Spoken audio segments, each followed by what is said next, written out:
All right, good afternoon, folks. Thank you so much for the great lunch. That was absolutely delicious. So thank you for that.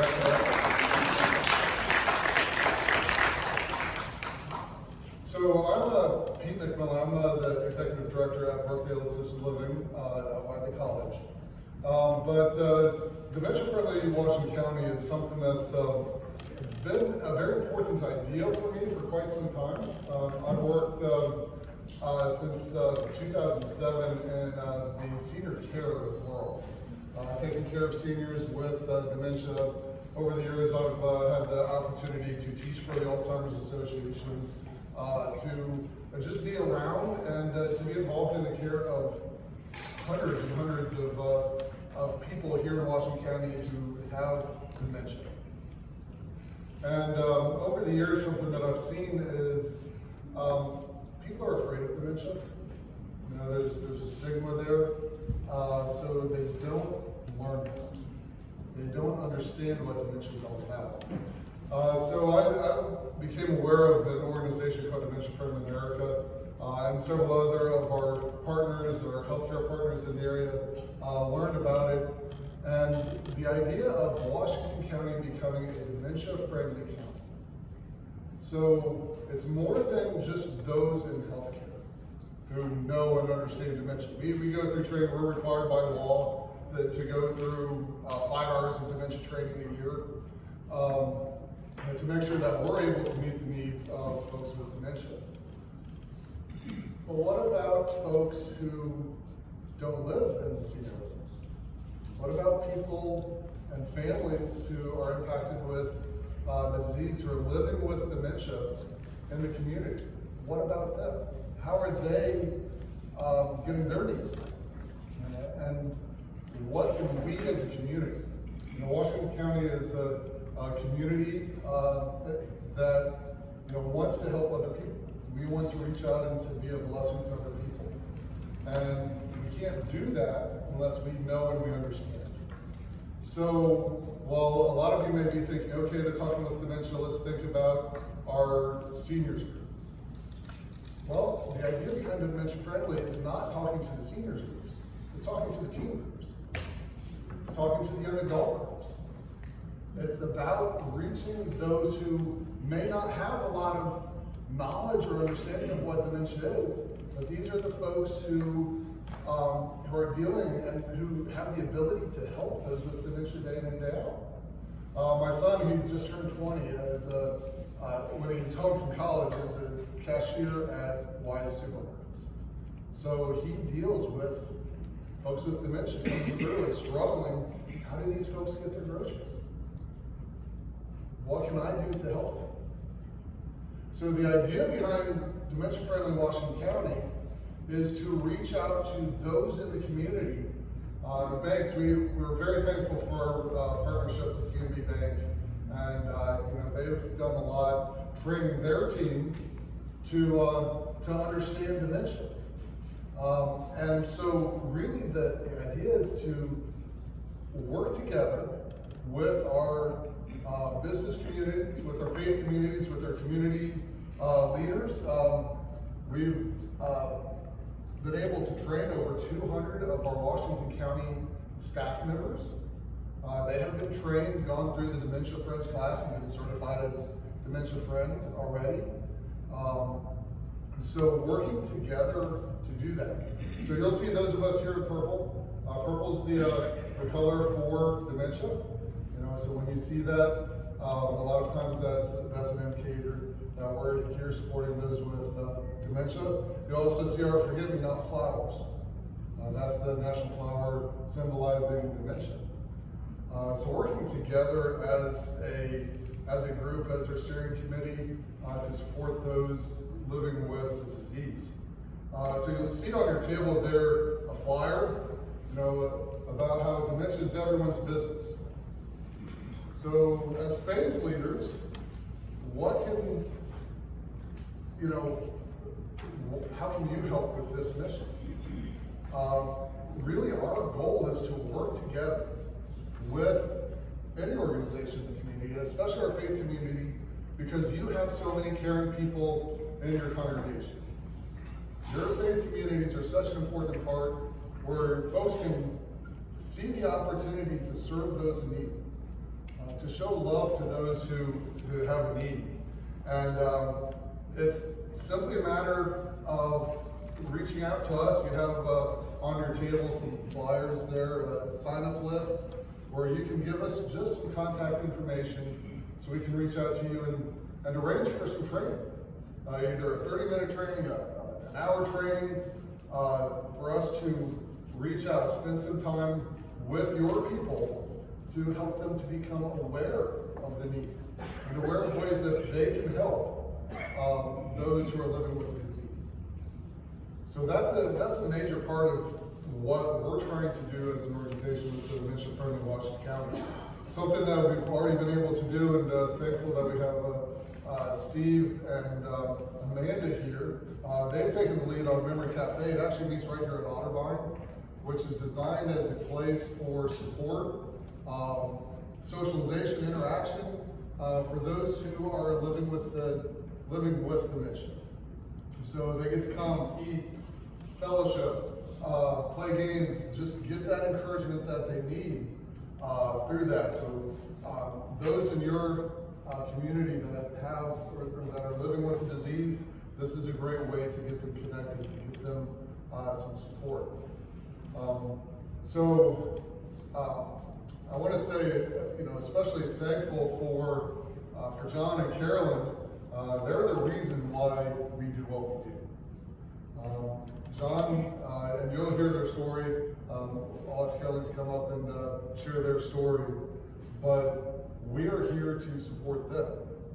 And so we're very thankful that they have taken such a strong role. They do so much work to help us accomplish the goal of being a dementia-friendly community here in Washington County. So I'll invite Carolyn to come up and share her story.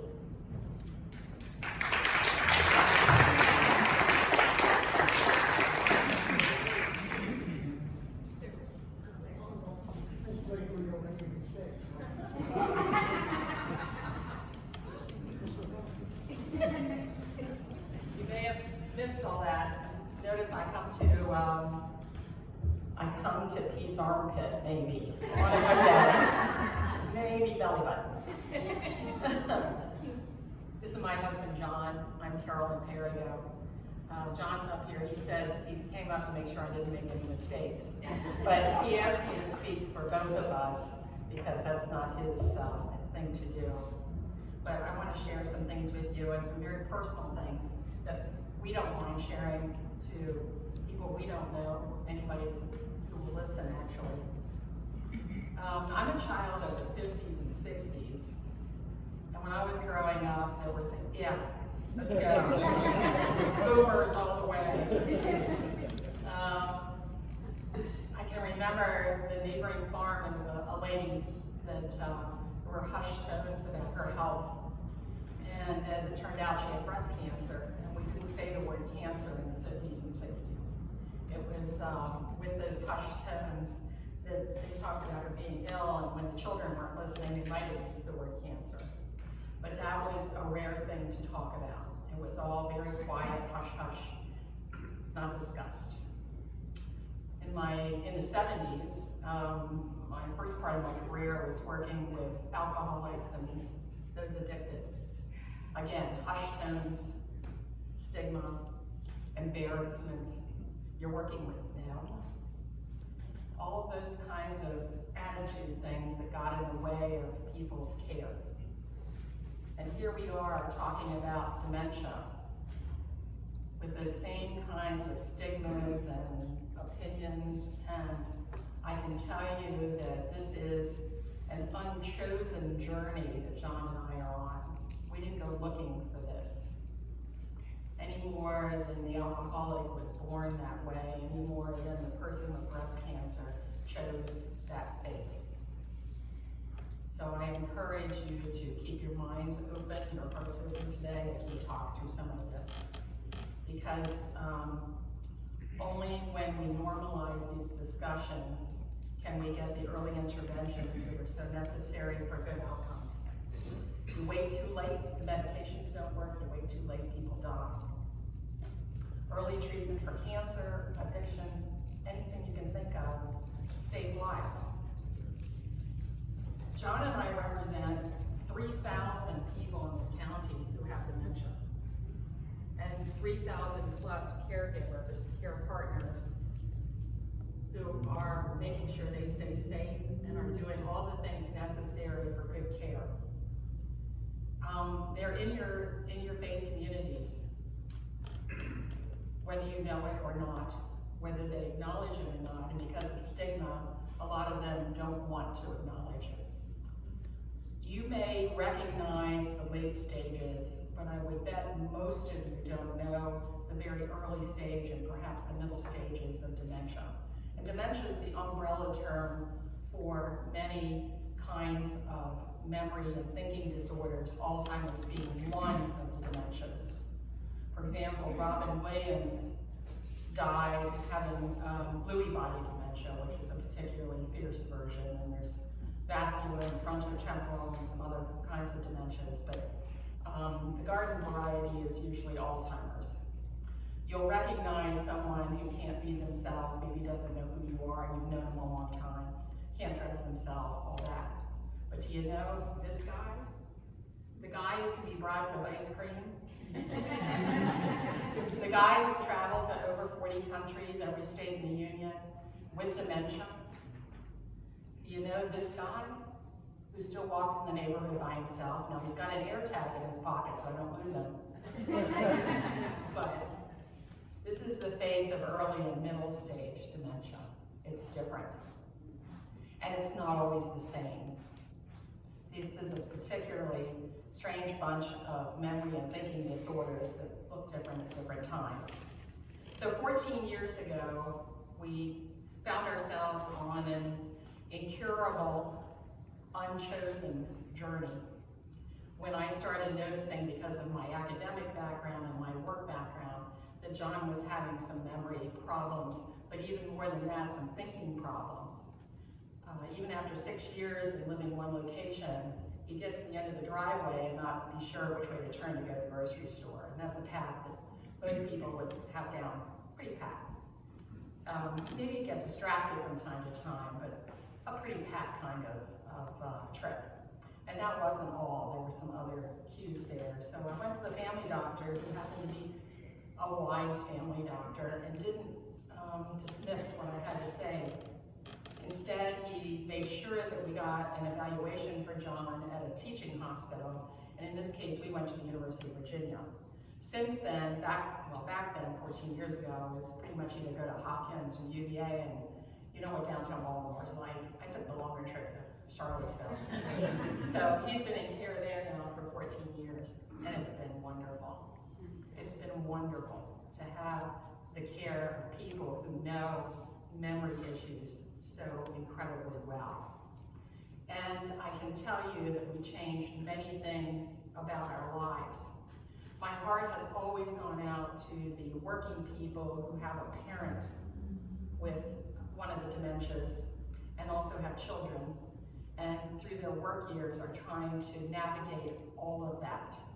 John and I were already retired, and we worked full time in seeing that his dementia journey is the best it can possibly be. And there are many, many people on the journey with us. And that's the beauty of the transparency that we chose from the beginning. We chose to be totally open, even when family and friends didn't believe he had it. He was diagnosed with mild cognitive impairment in 2010. And that's the very earliest part. 4 years later, thanks to the research that he's noted for volunteering for, because he says, if it doesn't help me, it'll help someone else. Thanks to that, he had what's called an amyloid plaque PET scan that is the first test to actually diagnose Alzheimer's in a living person. Up until that time, it was post-mortem only for the diagnosis to confirm it. But now he was in a research project It wasn't available to the public yet, and it is now available at the tune of $5,000. But he was able to have the test as part of the project to confirm that he has Alzheimer's, which took his mother, which took his brother, which his sister and niece have. But it doesn't always run in families, it just happens to run in his. So, a rude awakening, and we changed lots of things. And some of those things brought more people into our journey. Telling friends and family, again, with their disbelief. Not all of them reacted with disbelief. There sits a friend of 40 years who is on the journey with us, Barbara Hamilton. We're grateful. We're so grateful.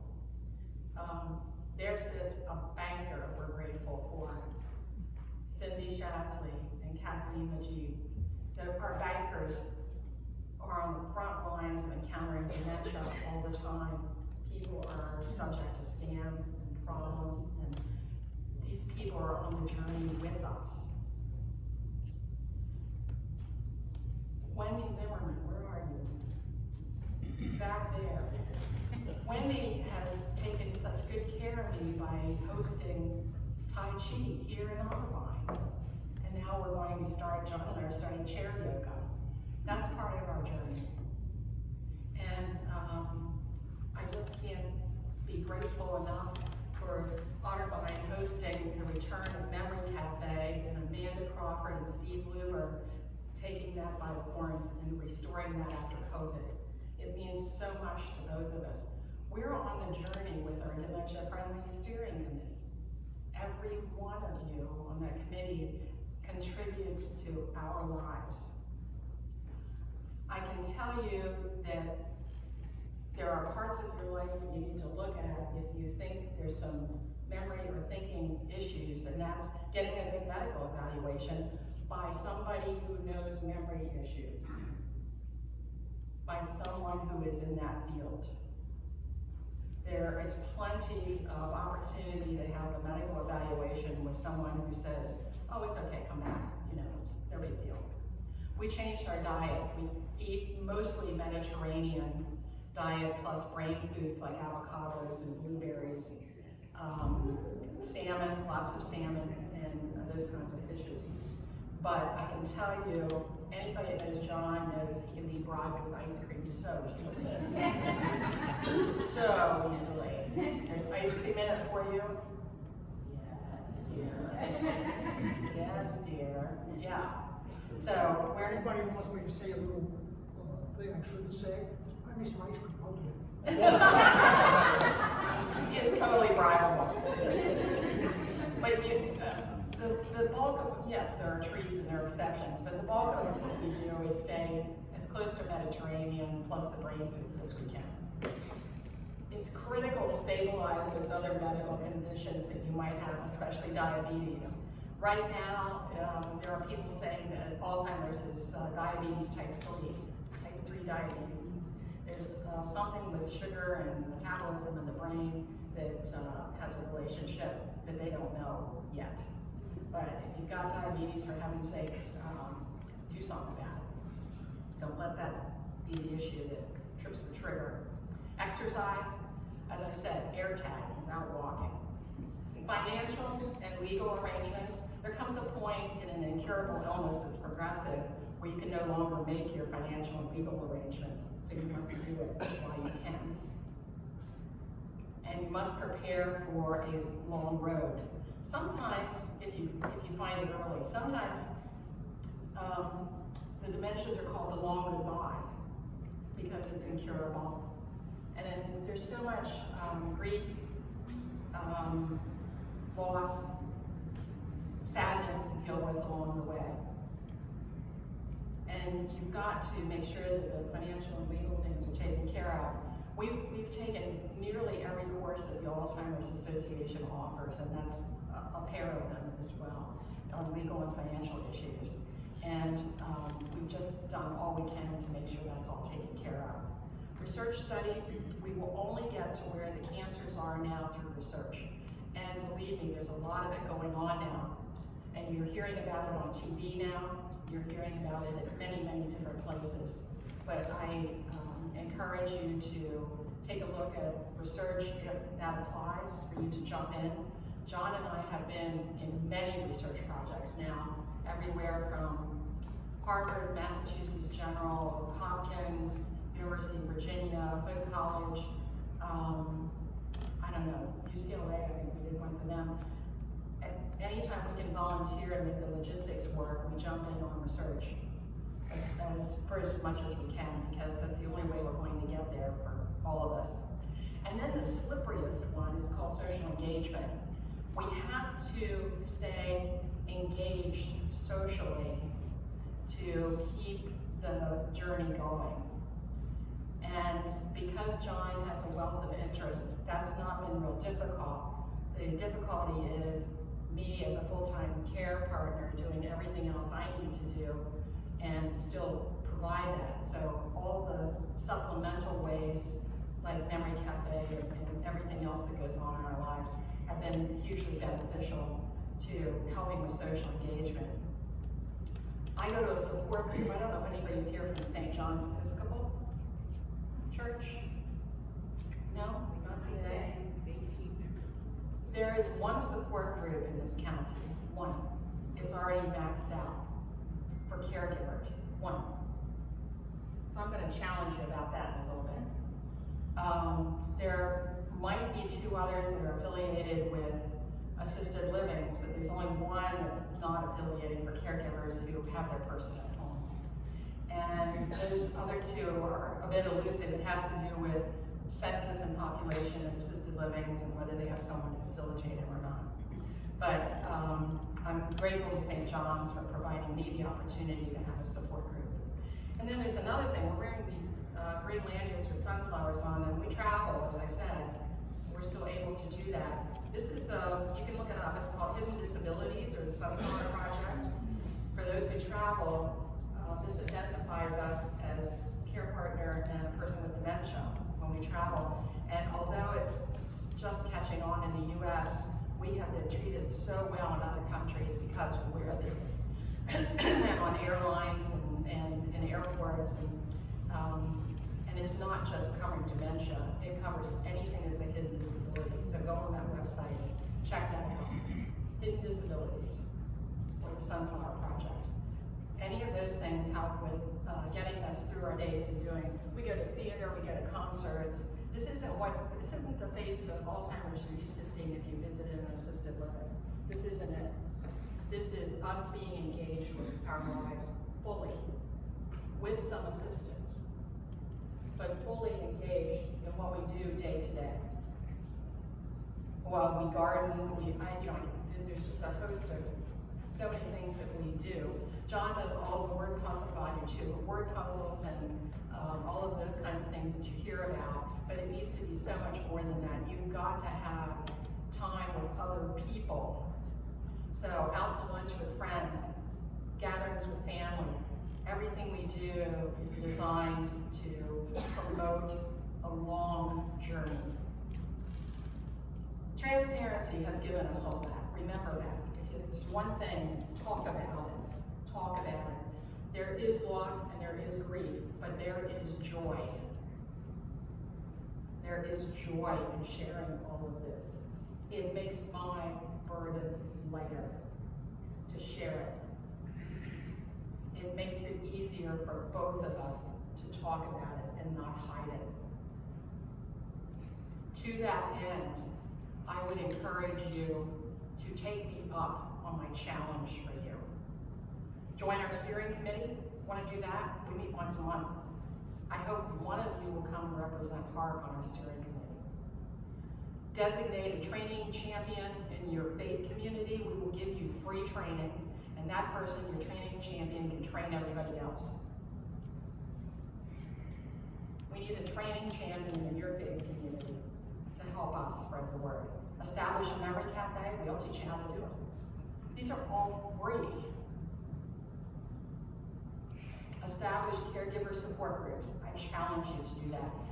Look around your congregations, your faith communities, and say, how many people are caregivers? Count noses. And find a facilitator. We'll help you with that. We'll help you train a facilitator if that's what it takes. And get the support groups that are necessary for us to last for the long haul. 14 years we've been doing this. There are sign-up sheets on your tables. Sign up if you want more information. Sign up if you're ready to book some training. And again, we'll come to you with training whenever the size group. That's not a problem. We have a website, Facebook. There are flyers on the table with that information. You can look us up there. And I think I want to leave a minute or two for questions, but I want you to know that we are hugely grateful for this opportunity to share with all of you. This means the world to us to have this audience of people who are influencers and who represent the iceberg of other people that need this information. Whether they need it personally or they need it within their family. There's hardly a day goes by that somebody isn't telling me their story, but they are always willing to share. So I would encourage you to normalize the talking about this like we've done in the past with all the other things that were taboo. This is something we must talk about. So, all right, on that note, does anybody have a birthday today? Is it anybody's birthday? Is tomorrow anybody's birthday? Was yesterday anybody's birthday? Does anybody have a birthday this week? Saturday. Nobody remembers. Nobody remembers. Oh, we like memory jokes. Welcome to the Forget-Me-Nots. We wear these in honor of all those who have memory and thinking issues, and we wear them in memory of those who are gone, but also in honor of those who are on the journey with us. So thank you so much. We're grateful. Is there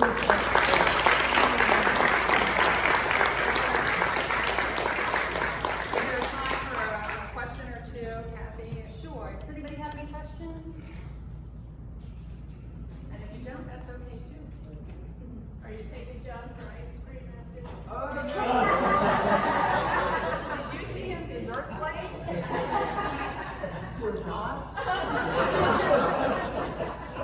Push that way, mister. Please. I don't know if we're not getting ice cream. Sincerely, standing from here, thank you all for getting here and listening and trying to help us with all of this. We really appreciate it. We really do.